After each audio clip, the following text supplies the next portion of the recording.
सिंध अदबी संगत सिंध के सॾ ते शाख नवाब शाह पारां बि बहरिया टाउन के विलार खिलाफ़ अदीबन शाइरन समाजी ऐं सियासी अॻवाननि पारां एहतजाजी मुज़ाहिरो कयो। उन मौक़े ते हुननि सिंध टीवी न्यूज़ सां ॻाल्हाईंदे चयो त सिंधी अदबी संगत मरकज़ पारां अॼु बहरिया टाउन के सिंधी ॻोठनि ते नाजाइज़ कब्ज़े के ख़िलाफ़ ही एहतजाजी कॉल ॾिनी आहे। बहरिया टाउन या ॿियनि मुख़्तलिफ़ नालनि सां जेको आहे सो कब्ज़ा कया पिया वञनि, उहा फिलफोर ख़तमु कया वञनि।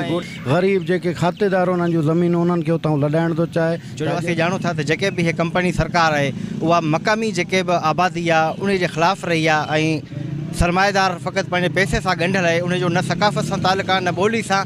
असां सम्झूं था त सिंध सरकार पंहिंजे ज़ाती फैलन ऐं करप्शन ऐं ॿियनि मामलनि खां बचण जे करे हिन हेॾी सारी वलार में ॼण त उन सां भाङे भाईवार बीठी आहे। जेका एराज़ी खे वधाए सिंध जे क़दीमी ॻोठनि मागनि मकाननि खे ड्राहे पट करे ॾींहों ॾींहुं माना सिंध जी ज़मीनुनि ते मुख़्तलिफ़ हवालनि सां कब्ज़ा पिया कया वञनि। उहो बहरिया टाउन के खिलाफ़ आहे। बहरिया टाउन जेका सिंध जा क़दीमी ॻोठ ऐं भिटाई जो तकियो उते जेके असांजी तारीख़ी माग आहिनि उन्हनि ते जेका वालार ऐं कब्ज़े जी कोशिशि कई पई वञे उन जे ख़िलाफ़ असांजो इहो एहतजाजी मुज़ाहिरो आहे। नाज़रीन, ही सिंधी अदबी संगत मरकज़ सॼे ते अॼु नवाब शाह में भी सिंधी अदबी संगत शाख नवाब शाह पारां सियासी समाज दौरान मुज़ाहिरो कयो चयो त बहरिया टाउन कंहिं बि सूरत में असांखे मंज़ूर न आहे। कैमरामैन रफ़ाकत आराई सां गॾु ज़ुल्फ़कार ख़ासि सिंधी न्यूज़ नवाब शाह।